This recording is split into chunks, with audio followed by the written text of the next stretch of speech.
I learned to crochet when I was 5 years old. My grandmother taught me. She was always crocheting with that little thread. She made all these beautiful doilies. And she sat me down one day and started showing me the chain stitch. And I chain stitched a mile long and thought it was so cool at that young age. Ooh, I'm crocheting. I loved it. And then I stopped doing it for a while till I started Wheel of Fortune. And my hairdresser was pregnant and was crocheting herself a baby blanket. I said, oh my gosh, I used to do that.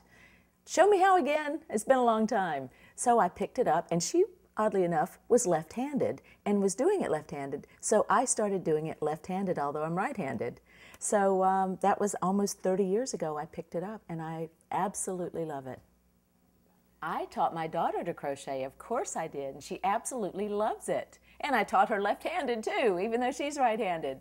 And so, you know, we crochet together, and she makes scarves for her friends. And she was just telling me a couple days ago she wanted to make these some kind of ankle sock things that are popular.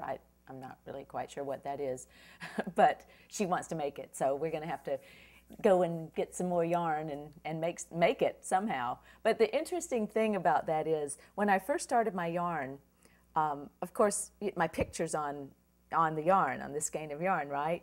And she was in a store, and my yarn was in the store, and she was with her best friend, and they're walking around, and her best friend didn't know that I had a line of yarn.